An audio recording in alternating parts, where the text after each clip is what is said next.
loved the whole Bitcoin disruption. And so she got very involved into that. She actually started in mining with a wallet at BTC and done a lot of content management.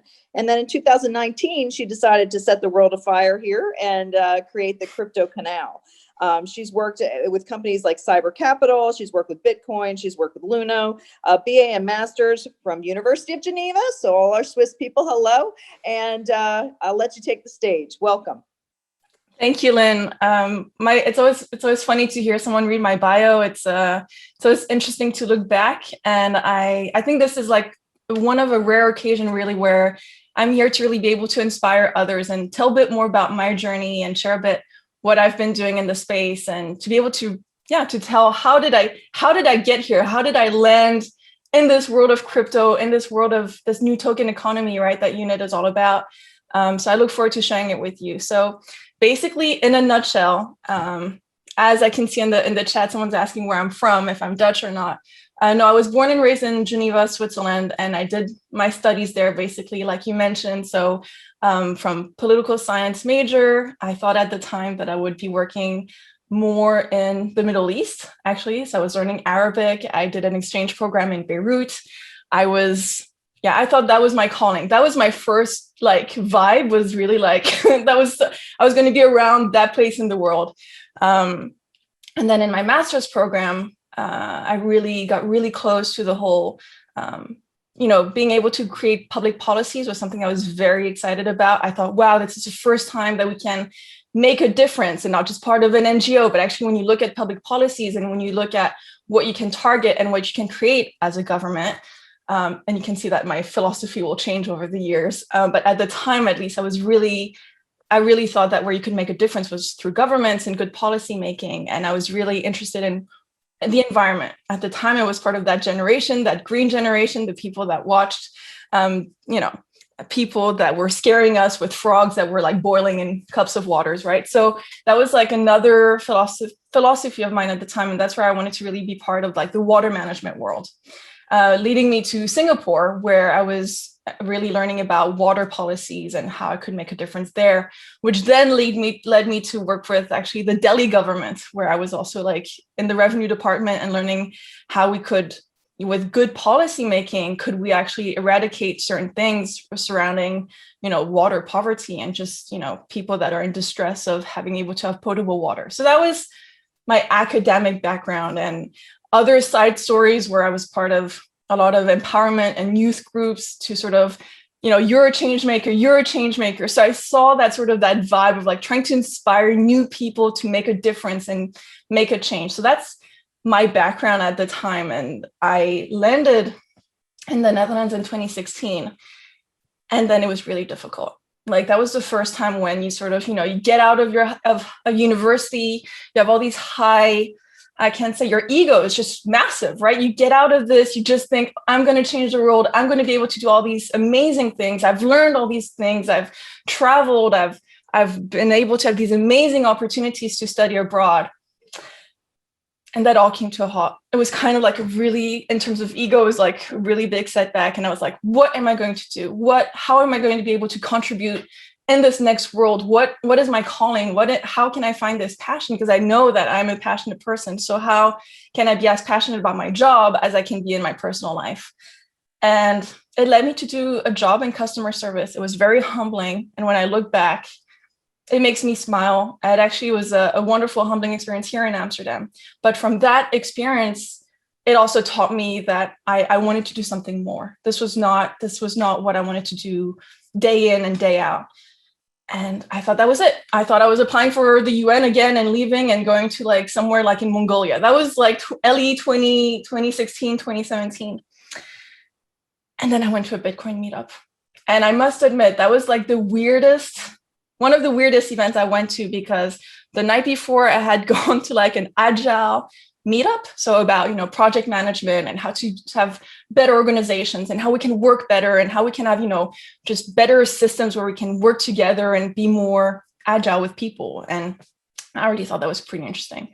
And then everybody was like, oh, are you coming to this Bitcoin meetup tomorrow? And I did. And I'll remember I just showed up with my little booklet.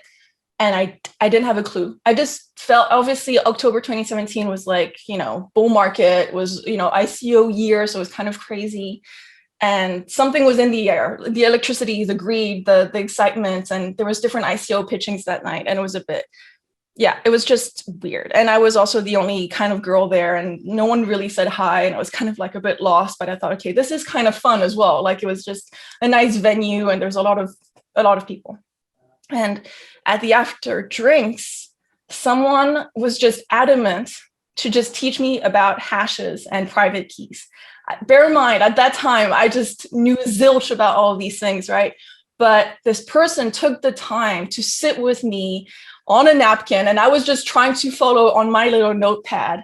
I was trying to catch up to what was happening. And he was like, this is really important. And if you figure out these basics, you could possibly work in this industry. And I was like, what is this person talking about? It makes, at that point, it still made no sense for me. But yeah, that's how I sort of kickstarted it. And I got more and more involved. And Amsterdam at the time was booming, actually, with these events. There was just a lot of different meetup organizers. And one day I walked up to one of them and I was like, okay, can I get involved? Can I maybe help out? Can I help maybe with anything, ticketing, guests, venue, I'll help out. And so my first months in crypto were extremely hands-on. It was really like just that grassroots feeling and just meet a whole bunch of people. And that's how I started learning, basically. So I would go to these events, network, learn, clean up the venue, invite people, check people at the register, all these different things, and also research a lot. So that was like my sort of practical internship in crypto, which I must say was facilitated by the community that we had in Amsterdam. So those were those first few months. And I learned a lot, and a lot of the people that have inspired me and that are, I guess, responsible for shaping my libertarian philosophy and everything about Austrian economics, like all of that was new. I wasn't a libertarian before joining crypto. I became a libertarian as I started learning more and more, and it started changing the way I felt about international organizations and what could be done at that type of organizational level.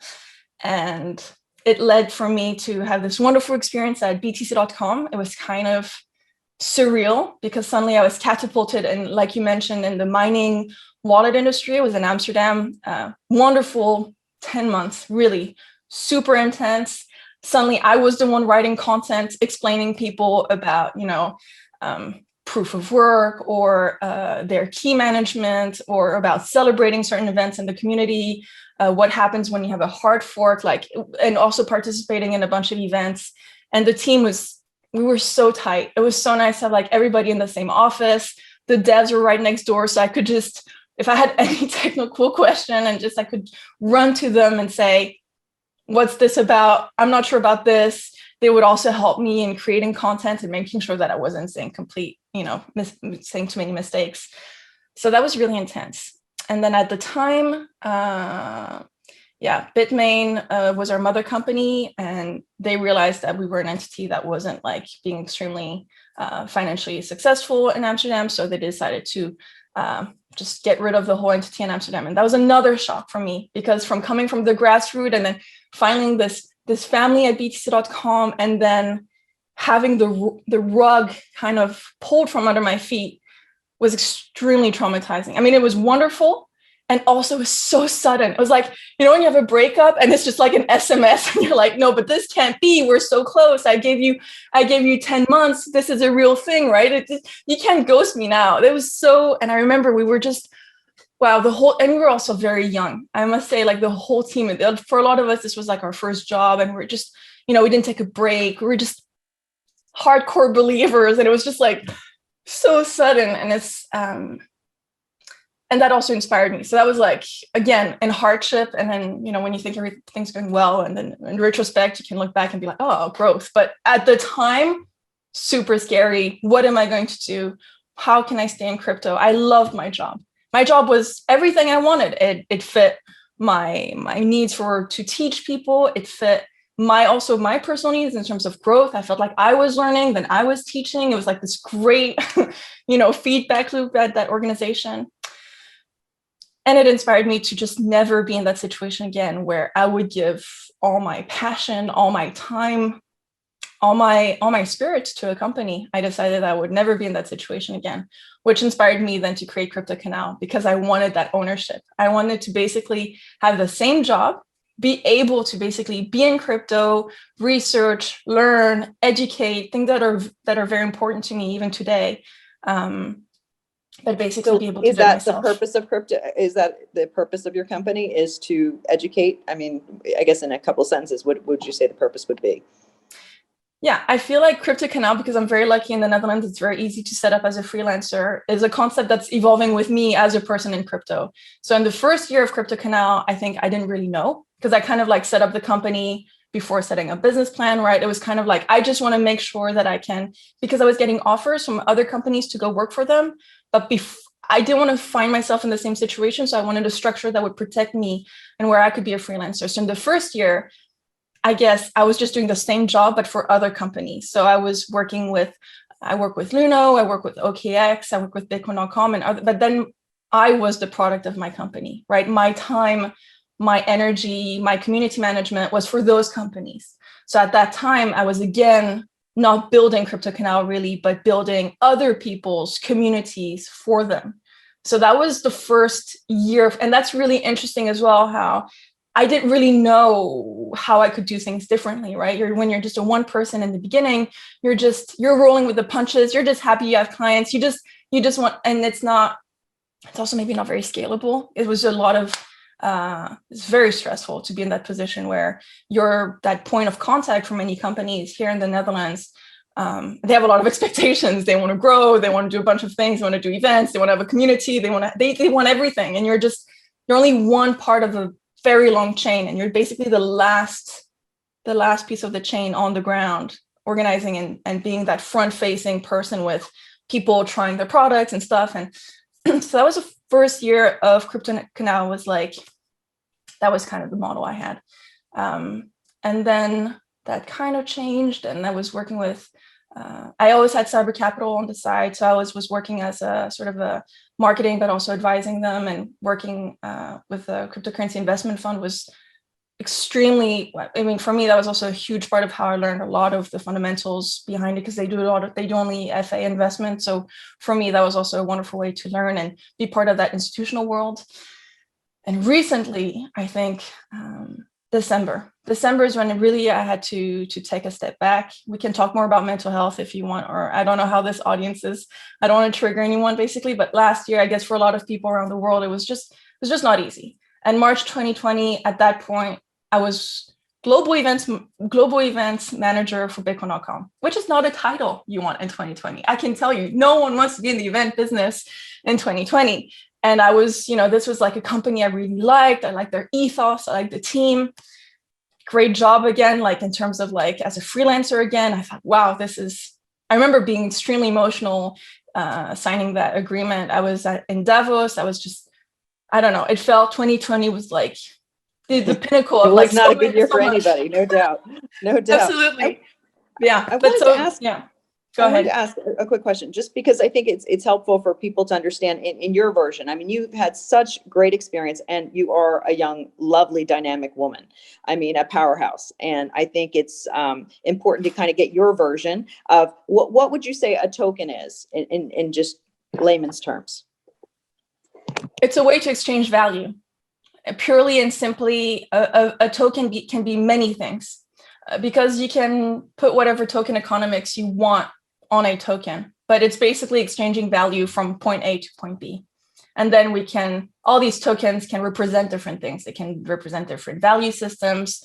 They can have different token economics behind it for the demand and the supply, or the distribution, and consensus algorithms, and governance. And there's so many things that can go behind a token, but purely, I would just say it's a way of exchanging value. And perfect. Yeah, I think that's great. No, because there's so many people that they're kind of grasping it, but they have no idea, or people that are brand new. So I think, especially from a powerhouse female, to get, what it means to you. I think also the blockchain. Can you give me just a quick, what is the Absolutely. blockchain? And how is that going to benefit anyone? Yeah. Okay. Blockchain is a ledger. And that's all it is. A blockchain is a big ledger with different people writing on that ledger all together. And so the big question that you have to ask yourself every time you see a project, every time you're evaluating something is, do we need a blockchain? Because a blockchain, basically, the true revolutionary aspect of a blockchain is when it's permissionless, open, decentralized, and that anybody can write the future, but no one can rewrite the history, right? So that's kind of in essence, what a blockchain can be. A blockchain is blocks that are being written by miners or stakeholders that are approving valid transactions into a blockchain. And then that blockchain might have different consensus algorithm. It might be a proof of work blockchain. It might be a proof of stake blockchain. But in essence, it's just hashes that are referring to transactions that have happened. Okay. And then I know you're interested in UNIT, and I don't know, how much and you're starting to get involved, but what is your passion for getting involved in UNIT? Why should somebody else join UNIT based upon what you know? Actually, so I'm very glad to be part of this masterclass, but I'm also not a maximalist of anything. And I would never tell people to join anything either. Okay. I'm actually quite cautious. When I tell people to get involved into anything or to buy anything, I never give any financial investment advice ever. I'm very much on the fundamentals and the educational side. UNIT is interesting. It is, from what I understand, a parachain from Polkadot, which I have some questions about Polkadot in itself and their value proposition and how DOT is actually used in the parachain, and if there is demand for DOT regarding the projects that are built over parachains. The second thing that I see is that a lot of the projects that are built on Polkadot as well is federated. So that's another red flag for me. Usually the true innovation in cryptocurrencies is when you have a true permissionless blockchain, which is not federated, which is open, and I like certain consensus algorithms. I like certain things, but basically, I always revert back to the fundamentals. Anytime I'm talking about a token or something. I know a lot of people will always ask you. You're right. Like, which one should I buy now? Should I buy Bitcoin? Should I buy this? Should I buy? Yeah, exactly. Everybody's probably coming to you on a general thing, but you're correct. You can't give that advice, and I think I really it's smart to say, there's a lot of research out there. This is where you would go to get that research. I know that there was somebody mentioned the Campfire Network. Are you, can you talk a little bit about that or no? Actually, no, not at all. No, I don't know anything about Campfire. That's all right. I figured I'd ask. I think what I would look in a project and anything, there's something I like to say, and it depends for anybody that's involved in the space, but I like to say that buying a coin is a political statement. So whatever coin speaks to you, and if a coin has a value or it has a proposition that speaks to you and it's something that is important to you, then go for it, because it means that they've reached you. It means that project has managed to speak to you. Cryptocurrency, I think in the future, people will have portfolios that will truly represent who they are. Today, it's really hard to express yourself with money, right? Today, you're represented by the EU, the euro that you hold, the dollar that you hold. But what if in the future, you're defined by many cryptocurrencies that you own, or tokens, or things that you like? What is your NFT portfolio looking like? What type of art are you into? Is that something that is interesting for you? Are you more into governance? Is that something very important to you? You want to be able to express yourself. You want to be able to vote. Oh, you think self-funding mechanism is actually like something that is key for a blockchain to have? You might hold something like that. So, or smart contracts. For you, there's anything that doesn't have a smart contract is not interesting. So again, I think there's as many blockchains and tokens out there as there are people. And so for me, whatever it is that people are into, whatever they decide to buy, I just hope that they do it with conscious and they don't jump into something that just because they think it's going to have massive gains. It's very easy to just get very excited and pumped for something because we think it's just, but it's so much more. Cryptocurrencies have this beautiful power for future generations to express themselves and say who they are, what they're into. And money is just another way to express what you like. So I expect the future to just be very, very, different. How do we get more females and diversity? I know that there's a lot of different groups that are definitely female based and diversity based, but initially it was much more men in it. So how do you think we should get more females and diversity into crypto? I struggle with this question because part of me is like, it's, the easy answer is it's a free market, it's open, go out there. If you know what you want to do and you feel like you can offer something and you can offer value to a company, to a startup, to anything really, to a coin, and that you're very passionate about, just jump into it. I would say the more you give in this industry, the more you get back. It's kind of, so the problem of not enough female in this space is sadly a problem that you'd see in any industry, I would say, where sometimes it's maybe a bit overbearing, but I can say that it's a very welcoming space for people that are curious and that they want to learn.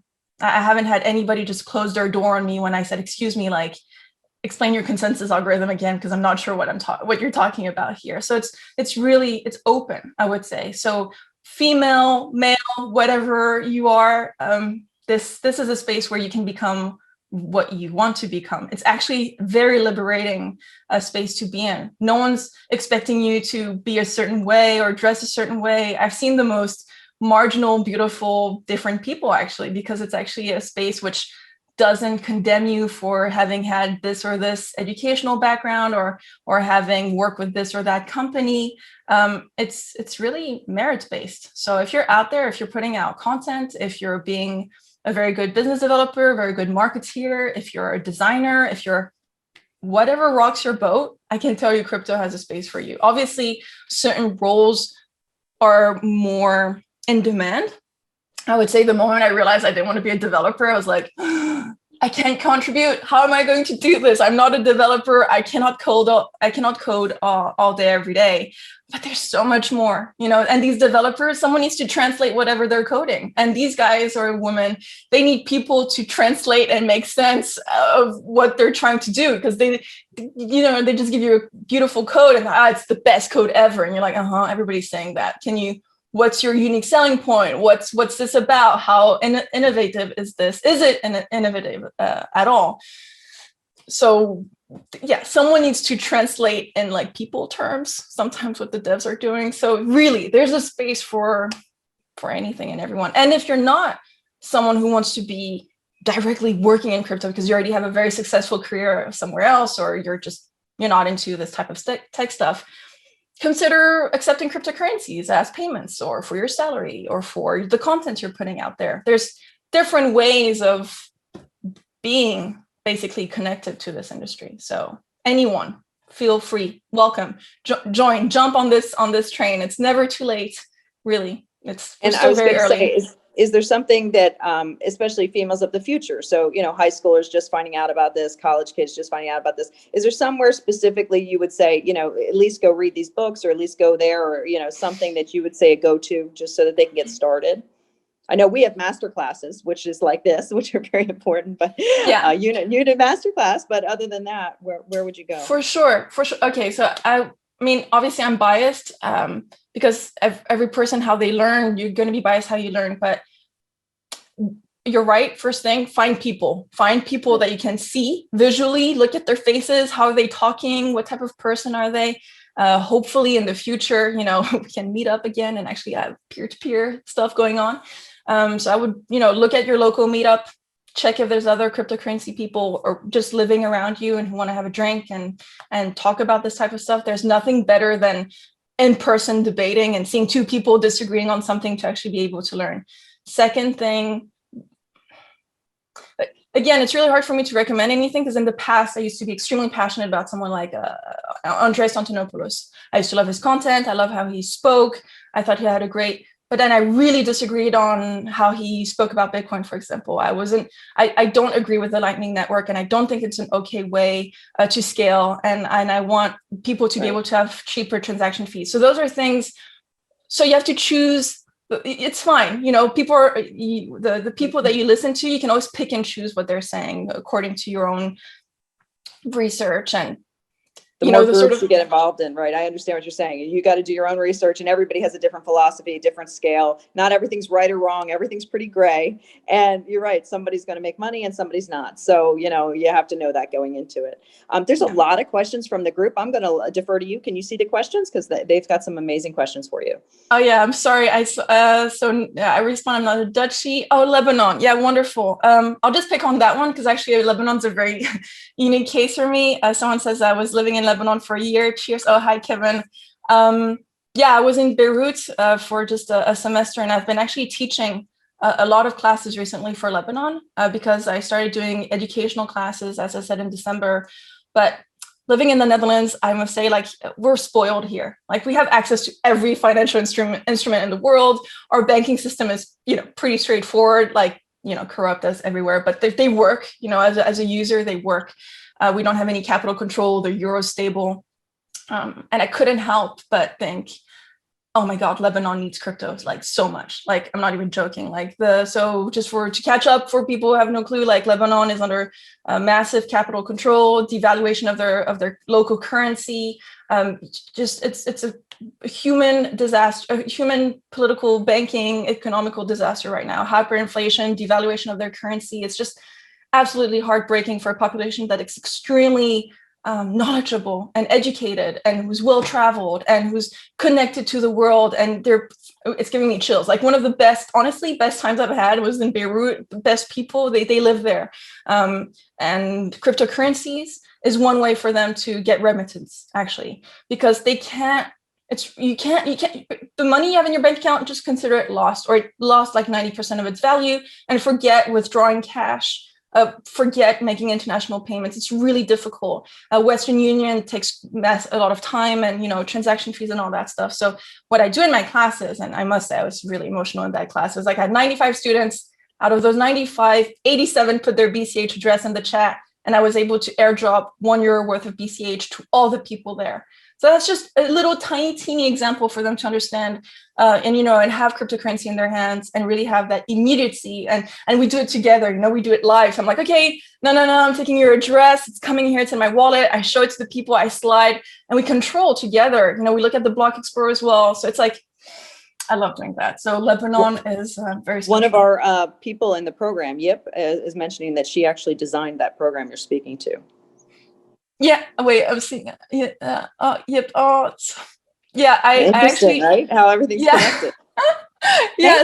Thank you. Go Yip. Yeah, Yip is actually really amazing, and she's also been helping me. So Yip is like, yeah, a wonderful person to work with as well. I do my free classes. So at the end of each month, on each Wednesday, so I sort of started focusing a bit because I was doing so many classes all over the place. So now it's like every last Wednesday of the month, I'm online and I give classes. So and they're free, and it's 1 hour, and anybody can sit down and ask all the questions, because I was doing them weekly. It was a bit too much, but I really enjoy every Wednesday now. Last Wednesday of the month, I'm online, CryptoCanal.org. You can join.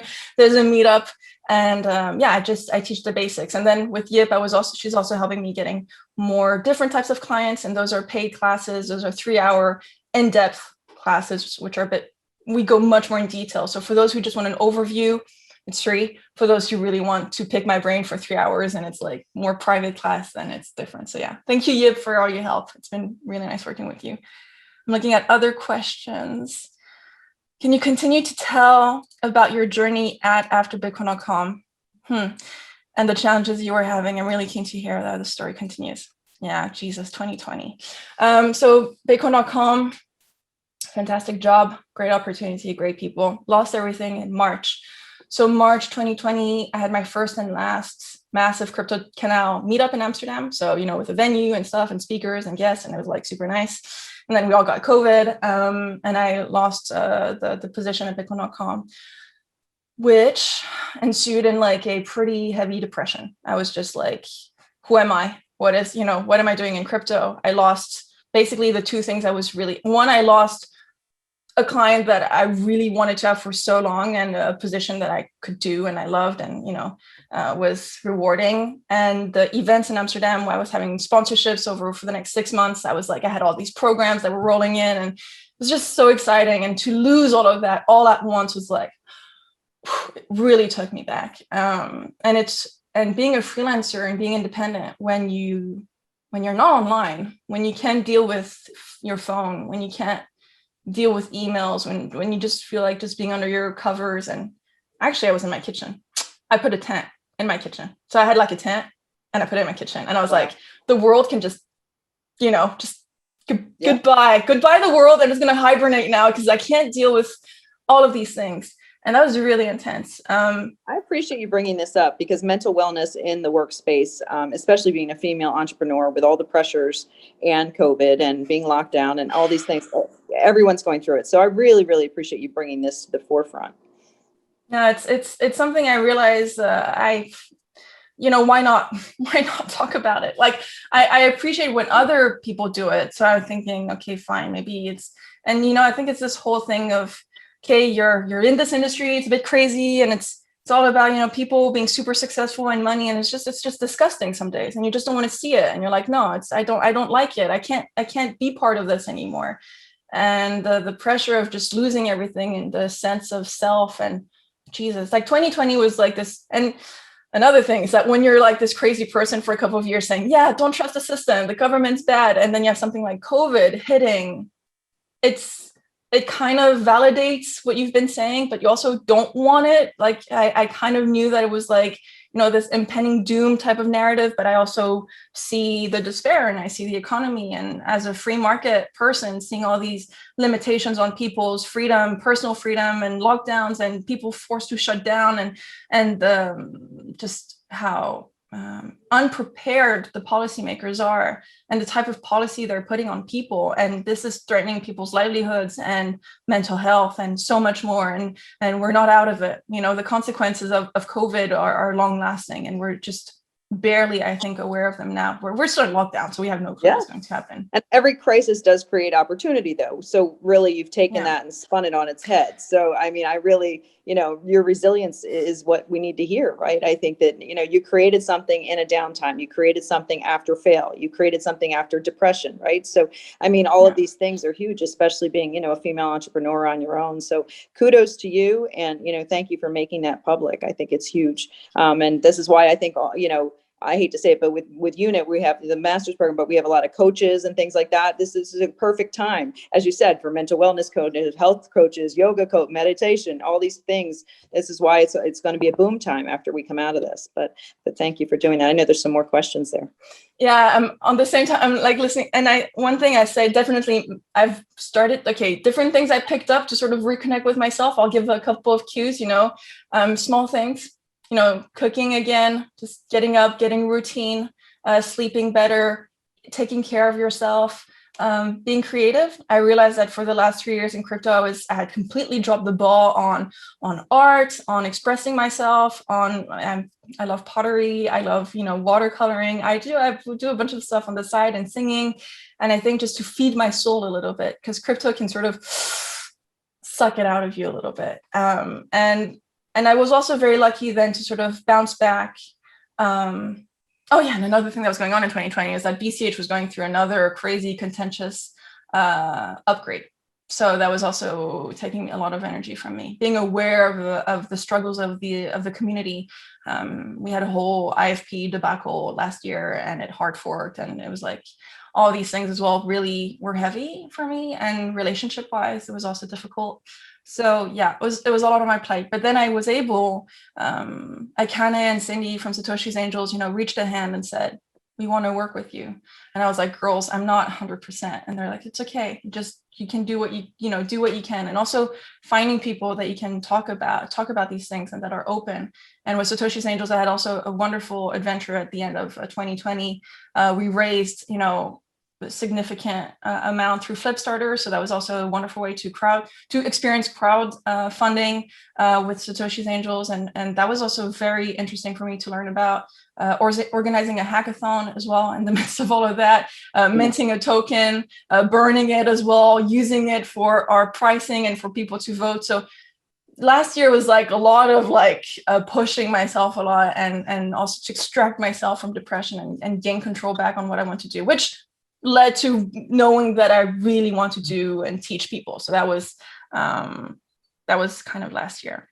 I see the question, using human life as an analogy, in which phase is this industry in your view? What's the next breakthrough that you're seeing? We're alive. We were born. We were born in 2009. Blockchain's been going strong. I don't know. It's difficult. I think we're still in the infancy, but we're definitely, in terms of user experience, we're a toddler right now, I think. Or I don't know. It's hard to say. It's just I can see that the user experience for certain things that 3 years ago were just impossible. I mean, not impossible, but really hard to use, like decentralized exchanges. They were like, we knew they were amazing. We knew this was like the way to go, to not go through custodians. But when I see now the usability and the functions that are coming out of things like Uniswap or SushiSwap or anything really that's a decentralized exchange, it's just absolutely wonderful. So I'm happy to see that booming actually in the space. Mental well-being is a core part of unit masters, as we feel it's an important key skill and driver to build sustain. Yeah, yes. Anything, just make sure that before you want to change the world, that you take care of yourself. I feel like that's the basis. Many thanks for the inspiration. I'm excited to learn from your journey. My questions are, what would be your advice for someone from political science background to take the first step into blockchain? Okay, start with reading the white paper. Start with trying to figure out that it's a 9-page, it's the Bitcoin white paper. Always start with the basics, I would say. And an earlier paper you should read is actually from 1993, and it's the Cypherpunk Manifesto. If you read the idea of what the internet should be, or what we're trying to have, and in terms of privacy and freedom, the Cypherpunk Manifesto from 1993 from Eric Hughes, I would read. And from there, maybe dive into the governance and go into the libertarian thought and Austrian economics and the free market and economic freedom, because it's all tied to each other. Money Masters as a YouTube video, maybe to just get to wrap your head around the fiat world and how that really works, understanding the Federal Reserve, understanding why crypto is so different, understanding what we're trying to do when we're talking about peer-to-peer electronic cash, what we're actually doing. We are really in a phase where we're separating, we had the separation of church and state. We really have a separation of money and state. And that's a core element in political science. When you understand how nation building is built around money printing, if you understand that if you move the money printing from governments and you take that power back, it's not a small thing. It's really actually extremely powerful, and it can totally topple how we're seeing the world today. Second question, how has your worldview changed so far? A lot. I can't even believe that I was just extremely naive and innocent. And I'm thankful also for the years where I was, I thought that the UN was a fantastic place to work and to change the world, and they were doing a lot of good things. And then I realized, no, maybe instead of, trusting massive international organizations that have absolutely no accountability, to be able to give that power back to people was the most powerful thing. Before we take care of their water, before we take care of their electricity, making sure that they can have control over their money and be their own bank is ground level. If you make sure that people can be financially stable and independent and in control and not be at the mercy of, fluctuation in the market in terms of their banks freezing their assets, a country devaluating itself, you're protecting yourself a bit better. So my worldview has changed in the sense that I have hope again. I really believe that cryptocurrencies and blockchain in general, not blockchain in general, a secure blockchain with a good cryptocurrency with good token economics can actually make a huge difference. Where do you feel at home, Geneva or Amsterdam? This is going to be very cheesy, but citizens of the world. So I'm at home wherever my heart is. So I'm working on that, right? It is difficult to have family in different places, and I understand with COVID, some people haven't been able to be with their loved ones.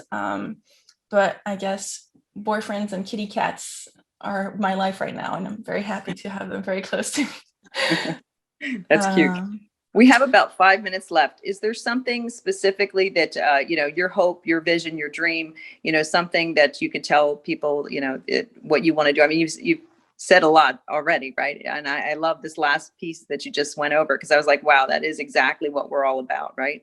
And how we can change people's lives. But I guess, giving you the forum back for 5 minutes, A, where can they find you? B, what your goal and dream is, and what do you want to tell the people of the future?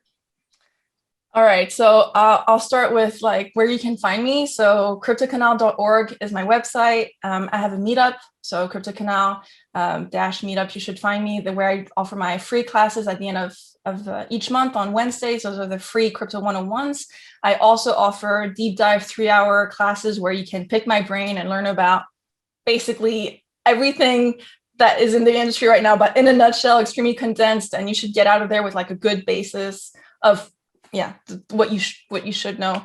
I've launched a podcast also recently called Humans of Crypto, which I'm very proud. It's something I've wanted this for such a long time. I've been very lucky to be invited on shows and different platforms, but I wanted to be able for me to host people as well. I wanted to learn as well, and that's for me is a way to learn, is to invite people in and for me to pick their brain and for me to invite them. So I'm looking forward to that. The idea is that I wanted to bring a bit more of humanity in this space. I wanted it to be just a little bit more honest and direct, and where people could kind of a bit this model that we have today, I would say, something where really the guests can open up and talk about their experiences so that other people can learn from them.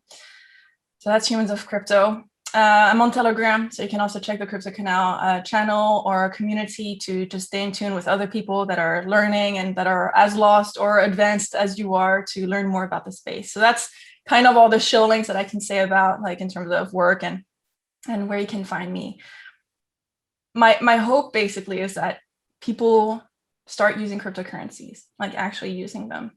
I think cryptocurrency is one of the most powerful tools we've had in the last, I don't want to say century, but like at least decade, where people can finally take control back over their assets and their personal finance. And I want to see people using cryptocurrency on a daily basis, not just hodling, not just for investment, but actually using it for payments and seeing how beautiful and user-friendly these products are. Have a wallet, onboard your friends, your family, your favorite falafel place, just try it out. And when you put,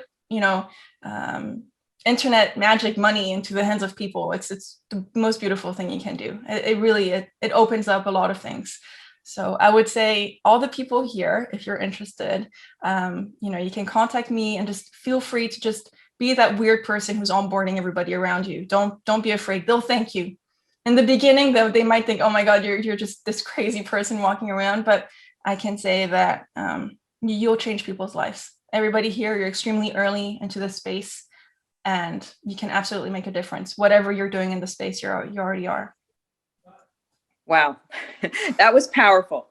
And thank you. I think, that is amazing. And please go follow her, join her in her vision, like Unit Ventures if you haven't. And together, I think this is going to be an amazing, amazing thing. So thank you, thank you, thank you. You are an amazing addition to this. And I know we're going to have some breakout rooms for some networking. So all stay on. All righty. Thank you so much for your busy day. Thank you, thank you, thank you.